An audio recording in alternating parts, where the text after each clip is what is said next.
During my lifetime, a revolution has happened in music, which you can now make music out of windows and flip-flops and Braga and aubergines. And that's an extraordinary gift in a way. You know, we don't need pianos and guitars and violins and drum kits anymore.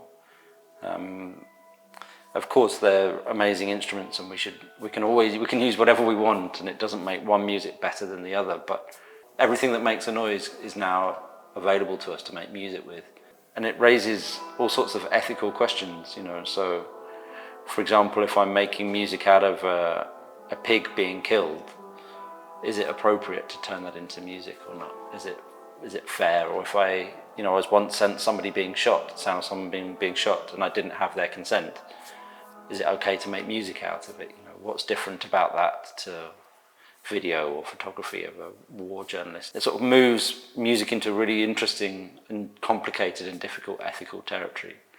And for me, that feels like a really interesting way to engage with the world. Like, I want to change the world. That's why I got into music. So it's a possibility to like grab directly the stories that I care most about and try and share what I've learned with an audience. For hundreds of years, we've sort of pointed the microphone at ourselves, you know, but actually, you know, it's a huge power. Like, where do I, you know, like a journalist or something, what story do you want to tell? And so, yeah, it's a huge power that we have. And so for me, it's about ethics and politics and rendering the invisible or the inaudible, bringing it to life or to our ears somehow.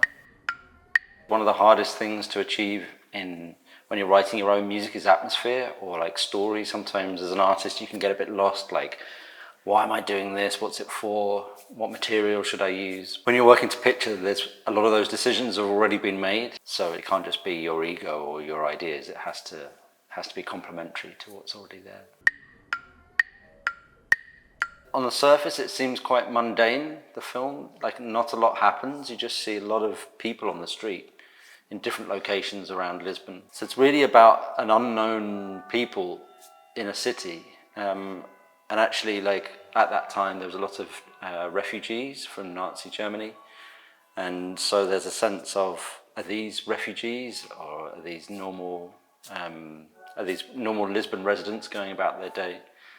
It's very strange actually, because the danger is off screen in a way. Like, you don't see anything to do with the war really at all in the whole film. So I've tried lots of different approaches, trying to sort of bring the people to life a little bit. Also worked with a Palestinian musician called Durar Kalash, and he's playing oud and saxophone and things, and he's like this other presence from this other, you know, thinking about today's conflicts and things like that, and the horrors of Gaza and the horrors of Ukraine and Myanmar and the Congo. So the whole thing becomes a kind of meditation, trying to create space for the audience to think about these people in transit and how they move around. Yeah. I've been curious a lot about Buddhism recently, and so I've been reading a lot and meditating and thinking about that. And then I think my next record is a collaboration with the sun, the star that gives us heat and light and helps things grow, but also can kill us and is killing us slowly because we're not looking after it or something like that. So trying to build instruments that are operated by the sun, not solar powered, but respond to the sun. So respond to the light or the heat or the magnetism or whatever it might be. So then they'll be recorded and performed outside on sunny days. So the music can only happen when the sun is present. I don't really know. I think it's just a curiosity.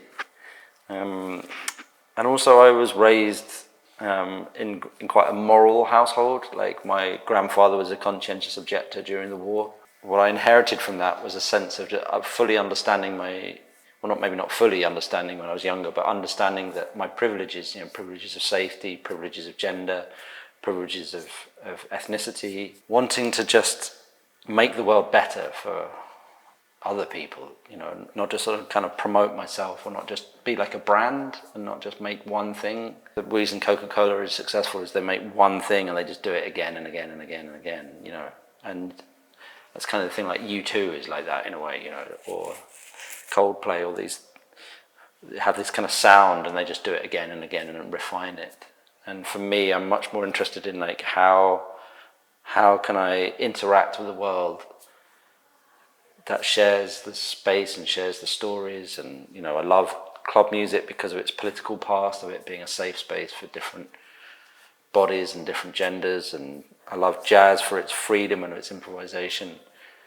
And I also love the classical thing for the craft and the technique of it. But as I said earlier, I'm doing it to change the world. Like, whether I do it or not, I probably fail. But that's the intention. I want to make the world a better place, because, you know, part of the role of artists, of course, is to tell stories, but the other part as well is to imagine the future or describe the future, and in a way try and make the world that you want, to try and build the world that you want. In the world that I want, everybody should be free to be whoever they want to be without being judged or oppressed or murdered or rendered illegal, or, you know, something like that. So for me, it's a sense of a kind of holistic vision of wanting to be free, I guess.